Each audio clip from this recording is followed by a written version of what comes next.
기도합니다. 살아계신 아버지 하나님 감사합니다. 오늘 수요 예배를 통해서 우리에게 말씀하시고 계획하신 하나님 반드시 이루시고 시행하실 줄 믿습니다. 그전까지는 우리가 몰랐으나 그러나 하나님께서 당신을 드러내시고 하나님의 일을 하나님께서 하심을 믿습니다. 오늘 이 날에 하나님께 최고로 영광 돌리길 원합니다. 우리가 이런저런 사정과 형편 가운데 고난과 어려움 가운데 처해 있을 수 있으나 그러나 나보다 나를 더 잘 아시고 나보다 먼저 나를 아시는 하나님께서 세밀하게 복 주시고 역사해 주옵소서.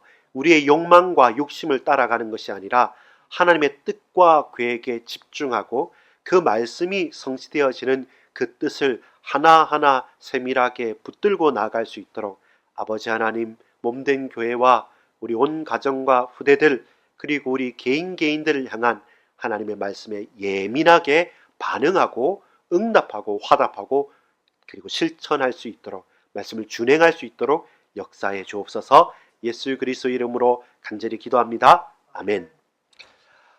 여러분 반갑습니다. 오늘 수요 예배에 함께 우리가 말씀을 나누고 기도하고 찬양하는 가운데 우리가 꼭 고백해야 될 중요한 제목은 하나님께서 당신의 일을 성취하십니다 라는 말입니다. 두 가지 중의적인 의미가 있습니다. 하나님께서 너의 일, 나 아닌 당신의 일을 성취하신다는 뜻도 있고 더 중요한 뜻은 뭐냐면 본래의 뜻은 하나님은 그 극종칭입니다. 하나님은 하나님의 일, 하나님 당신의 일을 분명히 성취하십니다. 그래서 하나님께서는 우리의 일을 이루어 주시고 그러나 궁극적으로는 하나님은 하나님의 일을 하신다는 겁니다. 그래서 우리는 하나님을 하나님으로 고백하는 것이 가장 귀한 것입니다. 여러분, 하나님의 뜻 혹은 하나님께서 일하신다라는 사실들을 어떻게 알 수 있겠습니까? 저와 여러분이 일상에 그냥 아무 생각 없이 살아가면 어떻게 됩니까? 우리가 아무 생각 없이 살아가면 살아가는 대로 생각하게 됩니다. 근데 살아가는 대로 우리가 생각하게 되면 그냥 그 분위기 그리고 그 여러 가지 사람들의 말 속에서 허우적거리다가 어느 순간 정신을 바짝 차리기는 하는데 병에 걸리거나 큰 고통을 당하거나 큰 문제 속에서 내가 왜 이렇게 살아왔지? 라고 하면서 후회, 여한을 남기게 되고 후회를 하게 됩니다. 근데 깨어 있어서 무엇을 먹을까, 마실까, 입을까가 아니라 하나님의 나라를 위해서 몸된 교회를 위해 우리의 자녀들과 내 인생을 놓고 이왕 한번 사는 이 인생 사람들처럼 욕망하고 욕구하고 성공이 아니라 하나님 나라와 성경대로 말씀대로 살고 가겠다라고 단 하루를 살아도 그리스도 예수만을 위해서 살겠다는 고백이 있고 그걸 의식하고 그 생각을 가지고 살면 그 하루가 첫날 만날보다 더 복이 있는 날이 되는 것이죠. 여러분, 하나님께서 우리에게 당신의 뜻을 나타내고 일하실 때 제일 첫 번째 게 뭔지 압니까? 약속이에요. 하나님은 약속을 우리에게 말씀으로 하십니다. 그래서 하나님은 말씀하시는 하나님이고 우리는 그 하나님의 음성과 말씀을 잘 듣는 백성이 되어야 합니다.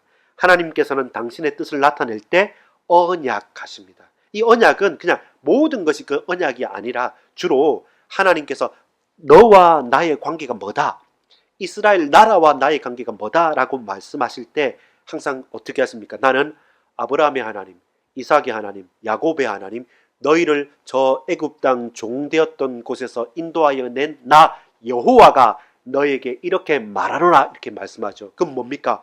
하나님께서 어떤 분이심을 설명할 때 그것이 바로 약속이라는 겁니다. 그것이 하나님께서 우리에게 주신 일방적이고도 절대적인 언약이죠. 서로 계약을 맺는 것이 아니라 한쪽이 할 수도 있고 못할 수 있는 것이 아니라 하나님께서 직접적으로 우리에게 약속하셨고 그 약속을 이루는 것도 당신이 하실 것이고 그 약속을 당신께서 우리로 이루시게 은혜까지 베풀어 주시는 약속, 그것이 하나님께서 사람에게 한 언약입니다. 말씀으로 약속하신 것이죠. 우리가 누구요? 하나님의 백성이 된다는 것. 저와 여러분이 어떻게 살아갑니까? 하나님 나라의 백성으로 아버지라 부르실 수 있는 하나님 자녀로 우리가 살아간다는 그 약속. 그래서 하나님께서는 말씀하시죠. 우리는 그 하나님의 음성과 말씀을 들을 귀를 여는 것이 정말로 중요합니다. 귀를 기울여서 열어서 하나님 말씀을 순전하게 딱 받고 예민하게 깨어서 말씀을 사모하고 소중하게 여기는 사람은 그 마음밭은 순전합니다. 그 마음밭에 하나님의 말씀의 씨가 뿌려지면 30배, 60배, 100배의 결실을 맺는 거죠. 그냥 삐딱하거나 아니면 한번 해봐라 라는 거거나 그냥 뭐 있으면 좋고 없어도 뭐 어쩔 수 없다라고 하는 그냥 종교의 그리고 나의 습관적으로 그냥 예배 드려야지 말씀 받아야지가 아니라 정말로 이 하루에 원래 이 시간에 하나님 말씀이 내가 살고 죽고 그리고 나의 인생에 다시 없을 가장 귀한 복된 능력의 말씀이 내게 임한다라는 가치와 의미를 가지고 나아가는 것이죠. 그러면 하나님의 뜻을 알려면 말씀하시는 하나님의 음성에 그 말씀에 귀 기울일 수 있어야 되고 그 귀 기울일 수 있는 마음밭이 사모하는 마음이 순전한 마음이 중요한 것이죠. 자, 근데 우리가 제일 갈등하는 게 뭐냐면 서론의 3번을 한번 읽어볼까요? 서론의 3번입니다. 시작. 하나님께 순종하는 것과 나에게 확신할 만한 표적이 있는 것 사이에 갈등도 벌어집니다. 자, 이 말이 뭐냐면 모세를 가지고 한번 설명해 볼까요? 모세는 누구였습니까? 원래 이집트의 왕자였죠. 그 모세라는 게 이름 뜻이 물에서 건짐을 받은 사람입니다. 히브리 아이들은 다 죽는데 남자아이들은 다 죽는데 모세는 어머니 요게벳과 누나를 통해서 그 갈대 상자에 쭉 내려가다가 바로 왕의 딸 공주의 양아들이 되게 됩니다. 그래서 기적적인 사람이죠. 처음 태어날 때부터 생존 자체가 기적적인 사람입니다. 물에서 건져 물 받았으니까요. 근데 모세가 이집트의 왕자로 살아가면서 왕궁에서 모든 지식과 능력을 다 갖추었을 때 40대 때 내가 히브리임을 알고 그리고 그들을 위해서 일어섰으나 그러나 나에게 최고의 능력과 최고의 힘으로 나아갔을 때 그는 결과적으로 어떻게 됩니까? 도망자가 됩니다. 지명수배를 받아서 애굽에서도 쫓기고 그 히브리 민족들에게서도 쫓기는 사람. 그래서 낙심하여서 80세 할아버지가 될 때까지 미디안 광야에서 그냥 숨죽이고 살았던 것입니다. 다 포기하고 살았던 모세는 누구입니까? 도망자 노인 모세였습니다. 근데 하나님께서 모세를 부르실 때 늘 왔다 갔다 하던 그 미디안 광야에서 떨기나무에 불이 붙은 겁니다. 나무에 불이 붙으면 타겠죠. 근데 너무나도 놀랍게도 그날 하나님을 부르시는 음성을 듣는 바로 그날 모세는 봤습니다. 뭘 봤습니까? 나무에 불이 붙었는데 불은 타지만 나무가 타지 않는 겁니다. 너무나도 놀라우니까 가서 봤던 겁니다. 그때 모세야 모세야 하면서 하나님께서 모세를 부르신 것이죠. 놀라운 체험을 하는 것입니다. 우리가 하나님의 부르심에 대한 내가 평생에 남을 만한 아주 극적인 경험과 놀랄 만한 축복을 받기도 합니다. 근데 그렇게만 하면 끝이면 좋은데 늘 매일마다 저와 여러분이 기적을 경험하고 하나님의 음성을 듣고 내게 충만한 마음이 계속 흘러나오면 좋겠는데 모세가 그 다음에 뭐합니까? 네가 바로왕에 가라라는 거죠. 그 전에 바로왕에게 가서 이 민족을 구원하려고 했을 때 힘 좋죠, 지식 있죠, 배경 있죠, 다 있을 때도 안 됐는데 이제 아무것도 없는 나를 어떻게 바로왕에게 보냅니까? 하나님 갈 수 없습니다 라고 말할 때 하나님께서 표정, 증거를 주십시오 할 때 어떤 증거를 주십니까? 오늘 본문 3장 12절에 보면 이렇게 말합니다. 출애굽기 3장 12절에 보면 하나님이 이르시되 내가 반드시 너와 함께 있으리라. 네가 그 백성을 애굽에서 인도하여 낸 후에 너희가 이 산에서 하나님을 섬기리니 이것이 내가 너를 보낸 증거니라. 우리의 증거는 뭡니까? 가기 전에 응답도 받고 돈도 많고 힘도 있으면 이게 증거다라고 사람들한테 말하면서 갈 수 있는데 하나님께서 우리에게 주시는 증거는 어떻게 말합니까? 내가 너에게 주는 증거는 네가 순종하면 그 결과로서 다시 네가 이 예배의 자리로 생명을 보존하고 그들과 함께 나와 올 것이다. 사실 그게 무슨 증거입니까? 그건 다 끝나고 난 다음인데. 근데 성경에서 나오는 하나님께서 우리에게 약속하신 것은 거의 이런 게 대다수입니다.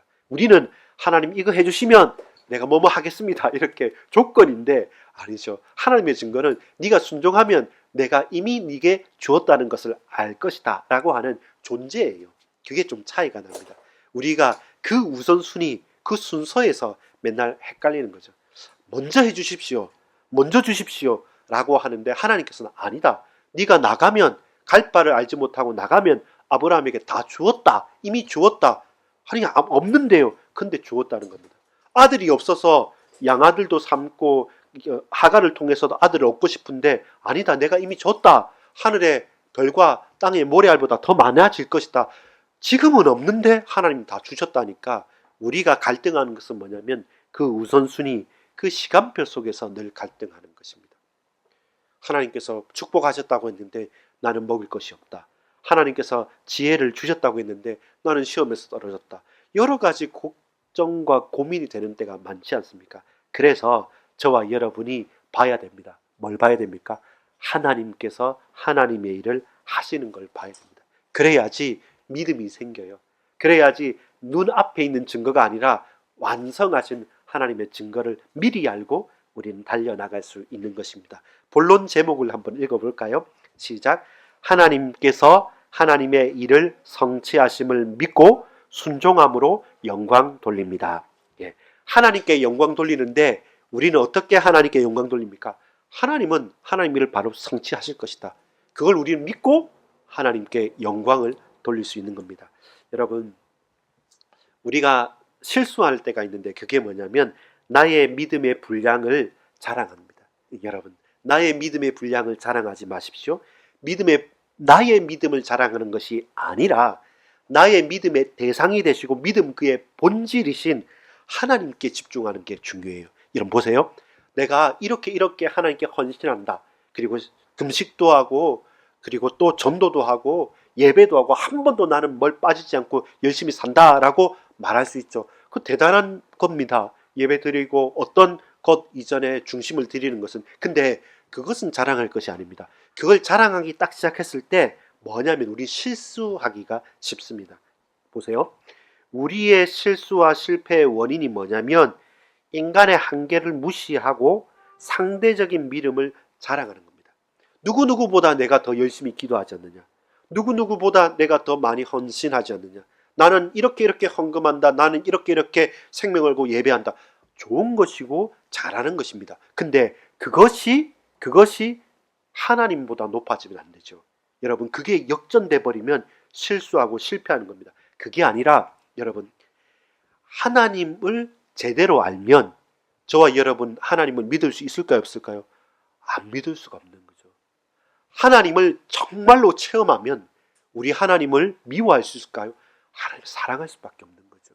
내가 열심히 사랑하고 싶었기 때문에 하나님께서 나의 사랑이 되시는 것도 아니고, 내가 정말로 힘있게 강력하게 정말로 간절하게 믿었기 때문에 하나님께서 믿음직스러우신 분이 아니라는 겁니다. 근데 그 하나님 자체를 알고 보니까 나 이거 절대로 안 되는 내 인생인데 그 놀라운 하나님 앞에 서니까 내가 안 믿을 수 없구나. 정말로 하나님께 십자가 지시는 그 사랑을 보니까 내가 눈물 콧물 다 흘리고 내 이 완악한 심령이 깨어지고 하나님을 사랑하지 아니할 수 없구나. 이렇게 해서 믿어지고 이렇게 해서 사랑하지 않으면 결국 뭐가 됩니까? 나의 믿음의 분량이 항상 다른 사람과 다른 누구와 비교해서 늘 그게 내 자랑거리가 되죠. 그래서 그것이 뭡니까? 나의 걸림돌이 되는 거죠. 인간의 한계. 그러면 어떻습니까? 나보다 더 잘 믿는 사람, 나보다 더 대단한 사람을 보게 되고 나타나게 되면 또 상대적으로 우리는 주눅에 들거나 낙심하게 되는 거죠. 그래서 내가 얼마나 많이 믿고 잘 믿는다가 중요한 것이 아니라 믿음의 대상이요 믿음의 본질이신 하나님 자체를, 하나님 그분 자체를 저와 여러분 주목하여 바라보는 것입니다. 그러면 알면 알수록 믿어지게 되죠. 고백하면 고백할수록, 하나님 체험하면 체험할수록 우리가 그 주님의 막대한 사랑을 거부할 수가 없는 거예요. 거부할 수가 없는 거예요. 근데 하나님이 가리워지고 나의 열정과 열심과 다른 누구의 대단한 것이 드러나게 되면 하나님은 주인의 자리에서 사라지는 거죠. 그게 뭡니까? 우상숭배입니다. 예수 이름을 많이 부르고 나 하나님 붙잡고 간다, 복음 한다고 그게 신앙이 아니라 결국 여러분 그 믿음의 주요 온전케 하시는 예수 그리스도 그분을 제대로 바라보지 못하게 내 믿음이 더 드러난다. 그리고 우리에게 엄청난 실수가 되는 것이죠. 실패가 되는 것입니다. 그래서 이런 인간의 한계는 필연적으로 뭐에 걸리냐면 환경의 문제, 그리고 시간의 유한성. 쉽게 말해서 뭐냐면 너무 어려운 환경이 확 내가 감당하지 못할 문제를 확 당하거나 저와 이 조급해질 때, 우리는 하루 이틀 사흘 그 정도면 괜찮겠지만 석 달, 3년, 근데 30년, 40년을 여러분 참고 기다리라고 하면 우리는 다 실패해 버릴 수밖에 없을 거예요. 여러분 사도행전 16장 6절부터 10절까지 어떤 일이 있었냐면 이제 바울과 바울 팀들이 이제 아시아에서 복음을 전하는데 사도행전 16장 6절에 보면 성령이 아시아에서 말씀을 전하지 못하게 하시거늘, 7절에 보면 비두니아로 가고자 애쓰되 예수의 영이 허락지 아니하시는지라.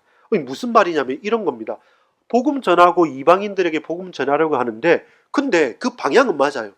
가서 이방인들에게 복음 전하라 라고 하는 것이 방향이 맞는데 근데 이상하게 하면 할수록 성령님께서 막으시는 거예요. 성령 하나님이신 예수의 영이신 성령께서 계속 이렇게 허락지 않는 거예요. 방향도 맞고 정답입니다. 근데 우리가 아는 것보다 더 크고도 놀라운 계획이 있는 것이죠. 그게 뭡니까? 밤의 환상 가운데 깨닫게 되는 거죠. 사도행전 16장 9절에 보면 밤의 환상이 바울에게 보이니 마게도냐 사람 하나가 서서 그에게 청하여 이르되 마게도냐로 건너와서 우리를 도우라 하거늘. 하나님의 더 우선적이고 더 분명한 계획은 로마와 저쪽 유럽 쪽으로의 하나님의 계획이었던 것이죠. 그것이 여러분 똑같습니다. 이방인들에게 복음 안 전하는 것도 아니고 열심히 안 하는 것도 아니고 제대로 말씀을 안 전하는 것도 아닙니다. 근데 우리보다 더 크시고 나보다 나를 더 잘 아시는 하나님께서는 지금 마게도냐 지경 빌립보 성에 있는 그 하나님의 간절하게 애닦고 있는 그들에게 가는 것이 우선순위였기 때문에 그 방향을 옮기기도 하는 겁니다. 힘쓰고 애쓰고 이방인들에게 복음 전하는 정답이죠. 맞는데 그런데 하나님의 뜻과 계획대로 바울을 움직이시기도 하고 그 제자들을 이끌어 가시기도 하는 것입니다. 그러면서 나중에 알게 되는 거죠. 16장 10절에 보면 바울이 그 환상을 보았을 때 우리가 곧 마게도냐로 떠나기를 힘쓰니 이는 하나님이 저 사람들에게 복음을 전하라고 우리를 부르신 줄로 인정함이라라. 깨닫게 되는 것이죠. 하나님의 뜻을 안다.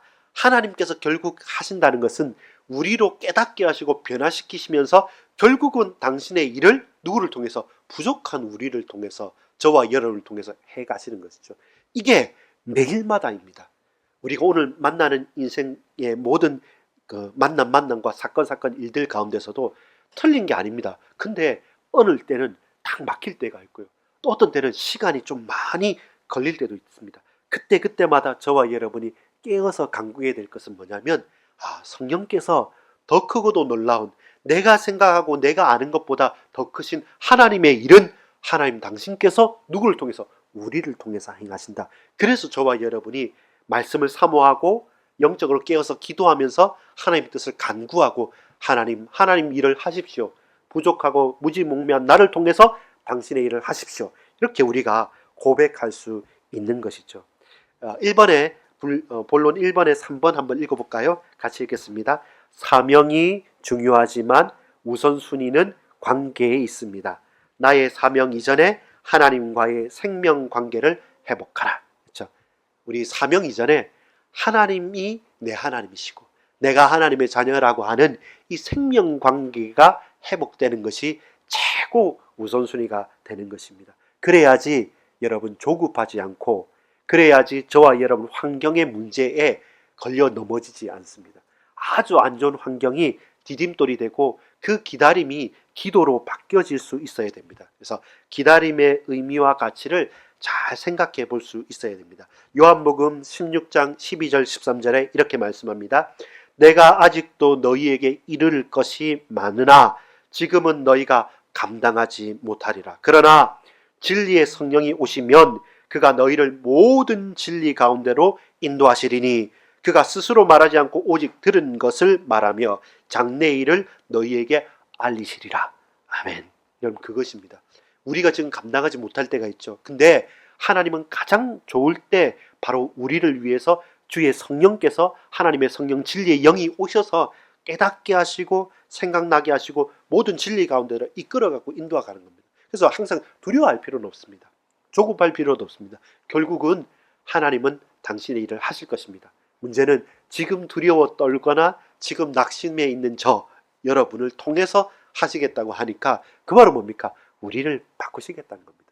우리에게 힘 주시겠다는 겁니다. 우리로 깨닫고 고백하게 만들어 가시겠다는 약속이 있죠. 그 약속을 믿고 조금 더뎌 보이지만 기다림도 이유가 있습니다. 결국 그때까지 하나님께서 참으시고 인내하시면서 나의 나된 것은 하나님의 은혜입니다 라고 하면서 저를 저되게 만들어간 거죠. 여러분과 우리를 정말로 그 현장의 사람으로 빚어가고 만들어가는 그 시간표가 있는 겁니다. 조금은 아플 때도 있고요, 조금 힘겨울 때도 있습니다. 그러나 그 기다림이 기도로 연결되는 거죠. 조급함과 두려움이 아니라 감사와 평강으로 이끌어 가시는 겁니다. 자, 본론의 두 번째입니다. 왜 하나님께서는 특별히 바로 직접적으로 초자연적으로 그냥 확 일으킬 수도 있음에도 불구하고 왜 하나님께서는 부족한 나와 우리를 통해서 하나님의 일을 성취하십니까? 왜 그렇습니까? 인물들을 보겠습니다. 아까 봤던 노아입니다. 하나님께서는 도망자 노인 모세, 그리고 세상에 죄악이 신음했던 노아, 그리고 또 예수님을 따라다녔던 제자들을 통해서 우리가 살펴보면 그 노인 모세를 민족의 지도자로 삼기도 하고 그 노아를 생명을 보존하는 원자로 삼기도 하시고 그 말 듣지 않던 제자들을 통해서 나중에는 부활을 체험하고 누구보다도 증인으로 삼아가시는 것을 봅니다. 여러분, 모세가 처음에는 뭡니까? 그 부르심에 거부합니다. 난 노인인데요. 나는 이미 한번 실패했는데요. 내 지금 나이와 모든 것이 불가능한데요. 그런데 바로 그때 하나님 부르신 겁니다. 하나님의 부르심은 실수가 없으시고 하나님 부르시면 최적의 시간표인 겁니다. 우리가 생각할 때는 나이가 많고 우리가 생각할 때는 늦었다고 생각하지만 하나님께서 부르실 때 우리가 할 거는 그것은요, 하나님의 일이잖아요. 그러니까 하나님께서 하실 거잖아요. 부르심에 대해서 우리가 할 것은 순종입니다. 아멘인 것이죠. 나 내일 일은 모릅니다. 내 능력 없는 거 잘 압니다. 그래서 내가 할 수 없습니다. 근데 하나님 나 부르셨으면 하나님 말씀 듣겠습니다. 하나님께서 하십시오. 내 마음대로 사는 것이 아니라 당신 마음대로 나를 인도해 주옵소서라고 그 부르심에 대한 순종이 결국 뭘로 연결되냐면 사명 감당으로 연결됩니다. 내가 사명 감당하니까 순종이 된 게 아니라 그냥 간 거예요. 그냥 갔는데 그 사명이 감당이 돼버린 겁니다. 예수만 바라보고 예수만 고백하고 갔는데 저와 여러분이 그걸 감당할 수 있는 믿음이 생겨지는 거고, 그걸 감당할 뭔가 힘이 없으면 다른 사람을 통해서도 붙여주셔서도 하나님 그 사명을 어쨌든 감당하게 하시는 것입니다. 그러니까 그 가운데 무엇입니까? 결론적인 기준이 뭐냐면 약속하신 말씀이 성취가 된 겁니다. 그게 결론적으로 거예요. 내가 처음부터 이 말씀 어떻게 이루어지가 아니라 그냥 부르심에 순종했던 겁니다. 근데 그 순종하고 있으니까 어떻게 풀려져 버린 거예요. 감당이 된 겁니다. 내가 그 사명을 감당하고 돌이켜보니까 내가 의도했던 의도하지 않았던 하나님은 당신의 말씀을 이루신 거죠. 이것이 모세를 모세되게 만들었던 하나님 뜻입니다. 나중에는 그 도망다녔던 할아버지 모세가 나중에는 민족의 지도자가 되어져 있었던 것이죠. 여러분, 노아는 어떤 사람입니까? 그 죄악 많은 세상 가운데 의인이라고 칭함을 받은 사람입니다. 정말 외로운 사람 아닙니까? 고민 많은 사람입니다. 아무도 하나님 두려워하지도 않고 하나님 찾지도 않고 오로지 나와 우리 가족만 붙들고 살 수밖에 없는 그 시대, 그 죄악이 과정했던 그 시대에 결국은 어떻게 합니까? 그를 통해서 하나님께서 부르십니다. 아주 역설적인 부르심이죠. 배를 지어라. 바닷가에 배 지으면 사람들이 아마 믿고 같이 몇 명 탔을 겁니다. 근데 그 배를 아라랏산 산 위에 꼭대기에 배를 지으라고 그 배를 거기 산에 이제 정박하게 되니까 전부 다 미친 인간이라고 이제 놀리겠죠. 그것도 혼자 미친 것도 아니고 곱게 늙지 너 노망 났냐 막 이렇게 막 나쁜 소리 하겠죠. 근데 자녀들까지 총동원해서 배를 만드는 겁니다. 아마 학자들의 견해로 보면 7, 80년 한 인생을 살았다 혹은 그 성경 창세기 6장 3절에 보면 여호와께서 이르시되 나의 영이 영원히 사람과 함께하지 아니하리니 이는 그들이 육신이 됨이라 그러나 그들의 날은 120년이 되리라 하시니라 라고 말씀한 것처럼 어떠냐면 약간 70, 80년 혹은 120년 동안 평생을 배를 산 위에 짓는단 말입니다. 그러니까 어떻겠습니까? 손가락질 당하고 왕따 당하고 스스로 이상하게 여김을 당하는 사람이 되겠죠. 그게 역설적입니다. 짧은 게 아니라 12달 12년이 아니라 120년이고 혹은 바닷가 강가가 아니라 산 꼭대기니까 도저히 어떻게 설명할 수 없는 거죠. 그래서 이 부분은 뭡니까? 증거가 다른 증거가 아닌 겁니다. 그 말씀이 내게 들려지고 그 말씀대로 순종하는 것, 그것까지가 하나님께서 우리에게 주시는 증거입니다. 왜냐하면 그 마음, 그 은혜, 그 메시지가 누구보다 분명히 왔기 때문에 그것이 가능했던 것이죠. 여러분,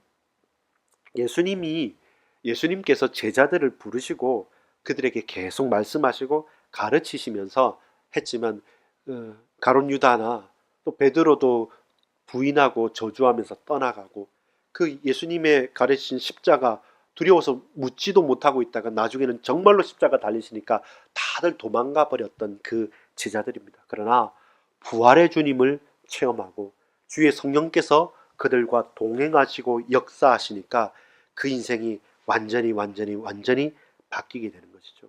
그러면서 제자들이 고백했던 게 이제 깨달아지는 거죠. 처음에는 뭐 때문에 기뻐했습니까?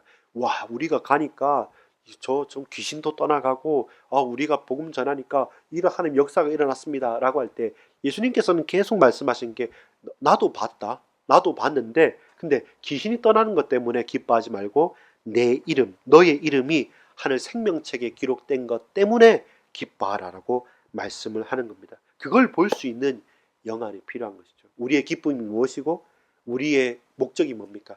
하나님 말씀이 성취되어지고 하나님 뜻이 이루어지는 것. 그 하나님 뜻이 이루어지는 것은 하나님의 일이기 때문에 하나님께서 하셔야 됩니다. 우리가 뭔가 보태서 할 수 있는 게 아닙니다. 놀랍게도 근데 하나님께서 우리에게 은혜 베풀어 주셔서 그 하나님 일을 저와 여러분을 통해서 부족한 우리를 통해서 연약한 우리를 통해서 하시기를 기뻐하셨기 때문에 우리는 할렐루야 감사함으로 나아가는 것입니다. 여러분 결론 맺겠습니다. 하나님께서 일하심을 통해 나는 하나님을 체험합니다. 하나님을 봅니다. 우리는 하나님이 하나님 되심을 언제 확인할 수 있습니까? 로또에 당첨되거나 우리가 큰 성공을 거두어서 야 사람들이 대단하다라고 칭송받을 때 하나님께 영광 돌립니다. 이 스토리가 아닙니다. 그 스토리가 아니라 우리는 매일 하나님 나의 먹고 마시는 이 하루 가운데도 하나님 나의 주인입니다. 다른 사람이 나를 무시할 수도 있고 우리가 고난당할 수도 있는데 근데 나 그 가운데서도 하나님께서 역사하심을 일하심을 나는 세밀하게 봤습니다. 그래서 나는 기쁘고 감사하고 하나님께 영광 돌립니다. 그 사람이 하나님과 동행하는 자입니다. 하나님께서 왜 그에게 보이시는 겁니다. 내가 누구인지 이 세상 가운데 내가 어떻게 너를 붙들고 이 가운데 이 몸된 교회와 그 가정과 가문에 어떻게 역사하시는지 하나님께서 우리에게 알려주신 것이죠. 그것이 최고의 은혜고 바꿀 수 없는 막대한 하나님의 역사가 되는 겁니다. 하나님의 일하심을 통해서 결국은 우리가 역시 하나님 당신밖에 없습니다. 나의 주 나의 하나님 내가 주님을 찬양합니다. 오로지 예수 오직 예수 아니면 안 됩니다 라고 우리가 모든 현장과 사건들 속에서 주님을 고백하는 하나님의 백성들이 되는 것이죠. 출애굽기 3장 14절에 보면 하나님이 모세에게 이르시되 나는 스스로 있는 자이니라 또 이르시되 너는 이스라엘 자손에게 이같이 이르기를 스스로 있는 자가 나를 너희에게 보내셨다 하라. 그렇습니다. 하나님은 하나님이십니다. I am that I am. 나는 나다 이렇게 선언하십니다. 다른 표현할 수 있는 게 없어요. 다른 비교할 수 있는 분도 없고 또 뭐 다른 필요하거나 부족한 것이 없는 하나님은 하나님이십니다. 그래서 하나님은 스스로 계시는 분이십니다. 그 하나님의 자녀로 하나님께서 저와 여러분을 택하여 주셨다는 것입니다. 결론에 가로 2번 볼까요? 시작. 하나님께서 일하심을 통해 하나님의 자녀인 내가 주님을 봅니다. 요한복음에 사도 요한, 사랑의 사도가 예수님에 대해서 나의 어떤 분임을 정말로 애틋하게 이렇게 설명합니다. 자, 뭡니까? 요한복음 6장 35절 나는 시작. 나는 생명의 떡이다 말하죠. 여러분이 나는 생명의 떡이다 그러면 제가 뒤에 있는 성경 구절을 읽어 드릴 테니까 처음 하나님께서 일하심을 통해 하나님의 자녀인 우리는 주님을 봅니다. 어떻게 봅니까? 첫 번째 시작. 예, 그렇죠. 예수께서 이르시되 나는 생명의 떡이니 내게 오는 자는 결코 줄이지 아니할 터이요 나를 믿는 자는 영원히 목마르지 아니하리라. 두 번째입니다. 예, 나는 세상의 빛이다. 8장 12절에 보면 예수께서 또 말씀하여 이르시되 나는 세상의 빛이니 나를 따르는 자는 어둠에 다니지 아니하고 생명의 빛을 얻으리라. 세 번째입니다. 예, 내가 문이니 누구든지 나로 말미암아 들어가면 구원을 받고 또는 들어가며 나오며 꼴을 먹으리라. 생명을 얻고 그 풍성한 꼴을 그 음식을 양식을 얻는다는 겁니다. 그 다음입니다. 요한복음 10장 11절. 그렇죠. 나는 선한 목자라 선한 목자는 양들을 위하여 목숨을 버리거니와. 그리고 생명이죠. 예수께서 이르시되 나는 부활이요 생명이니 나를 믿는 자는 죽어도 살겠고. 그리고 예수께서 이르시되 내가 곧 길이요 진리요 생명이니 나로 말미암지 않고는 아버지께로 올 자가 없느니라. 그렇죠. 어떤 겁니까? 나는 참 포도나무요 내 아버지는 농부다. 우리 모든 생명적인 관계가 딱 이렇게 압축적으로 되어 있는 거죠. 한마디로 말해서 뭡니까? 하나님은 하나님이시고 나의 모든 것 되신 분입니다. 그 고백이 나의 전부입니다. 나의 모든 것입니다.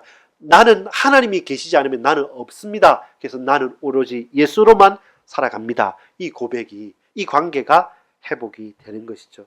여러분, 하나님 앞에서 살아가는 우리의 신앙 고백이 무엇입니까? 요한복음 17장 3절 우리 맨 마지막이죠. 영생은 같이 읽어봅시다.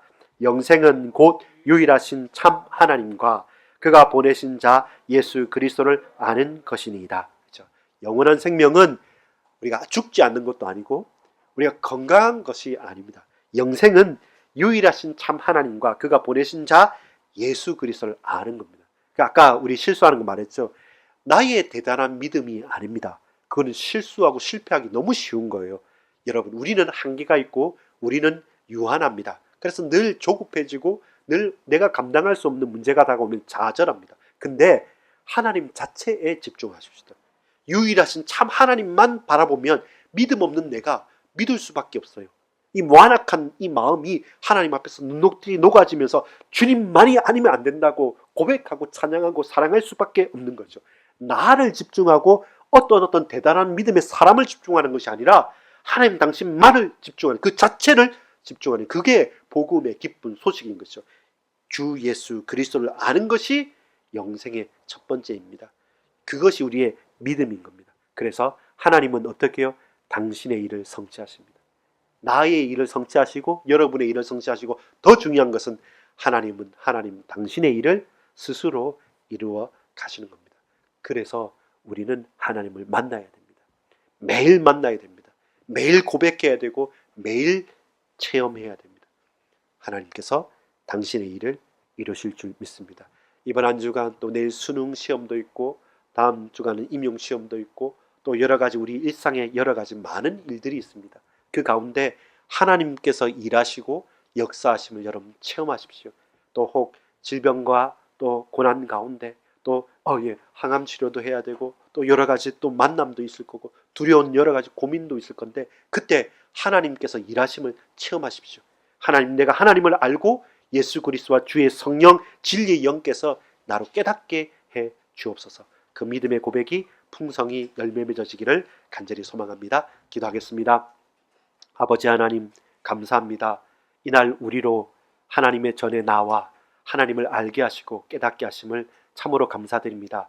모든 담, 모든 벽 다 허물어지고 무너뜨리고 이제 하나님 우리 안에 은혜의 울타리 속으로 풍덩 빠지고 그 속으로 들어가서 개인이 힘을 얻고 온 가정과 가문이 안정되어지고 온 몸된 교회가 풍성케 되어져서 세상을 살리고 세상에 하나님 말씀을 전하고 예수 그리스도의 제자 증인으로 그들을 건져낼 수 있는 전도자요 선교사로 살아나갈 수 있도록 주님 우리 몸된 교회와 권속들과 모든 현장에 은혜의 문을 은혜의 울타리를 열어 주시옵소서.